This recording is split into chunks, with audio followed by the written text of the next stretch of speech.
ಮಾನಸಿಕ ಅಸ್ವಸ್ಥ ಅನ್ನೋ ಕಾರಣಕ್ಕೆ ಕುಟುಂಬಸ್ಥರಿಂದಲೇ ಮನೆಯಲ್ಲಿ ಕೂಡಿ ಹಾಕಿ ಅಮಾನವೀಯತೆ ಮೆರೆಯಲಾಗಿತ್ತು. ಆದ್ರೀಗ ಹಲವು ವರ್ಷಗಳಿಂದ ಬಂಧಿಯಾದ ವ್ಯಕ್ತಿಗೆ ಮುಕ್ತಿ ಸಿಗ್ತಿರತಕ್ಕಂಥ ಘಟನೆ ಕೋಲಾರ ಜಿಲ್ಲೆಯ ಬಂಗಾರಪೇಟೆ ತಾಲೂಕು ಕೆಸರನಹಳ್ಳಿ ಗ್ರಾಮದಲ್ಲಿ ನಡೆದಿದೆ.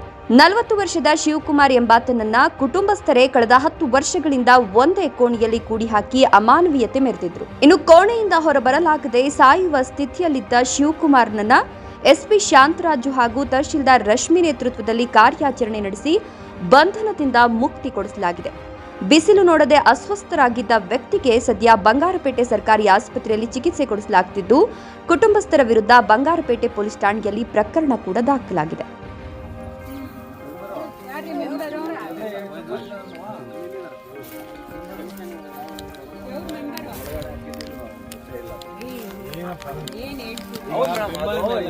ಊಟ ಕೊಡ್ತಾ ಇದ್ರು ಚೆನ್ನಾಗಿದೆ ಅಂತ ಕೇಳಿದ್ರು.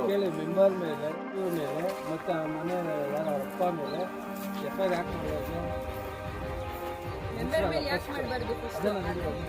ಸರ್ಕಾರಿ ಇದು ಮಾಡ್ತಾ ಇಲ್ವಾ ನೀವು ಸೇವೆ ಅಂತ ಹೇಳಿ? ಎಷ್ಟು ವರ್ಷದಿಂದ ಇದ್ದೀರಿ ಊರಲ್ಲಿ? ವೋಟ್ ಹಾಕಲ್ಲ ಅಂತನಾ? ಓಟ್ ಕರ್ಕೊಂಡು ಹೋಗಿದ್ಯಾ? ಎತ್ಕೊಂಡು ಹೋಗಿ ಹಾಕ್ತಾರೆ ಸರ್, ಎತ್ಕೊಂಡು ಹೋಗಿ ಹಾಕ್ತಾರೆ.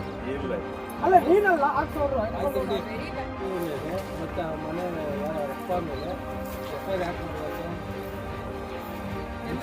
ಮಾಡಬಾರ್ದು? ಸರ್ಕಾರಿ ಇದು ಮಾಡ್ತಾ ಇಲ್ವಾ ನೀವು ಸೇವೆ ಅಂತ ಹೇಳಿ? ಎಷ್ಟು ವರ್ಷದಿಂದ ಇದ್ದೀರಿ ಊರಲ್ಲಿ? ವೋಟ್ ಹಾಕಲ್ಲ ಅಂತನಾ? ಓಟ್ ಕರ್ಕೊಂಡು ಹೋಗಿದ್ಯಾ? ಎತ್ಕೊಂಡು ಹೋಗಿ ಹಾಕ್ತಾರೆ ಸರ್, ಎತ್ಕೊಂಡು ಹೋಗಿ ಹಾಕ್ತಾರೆ.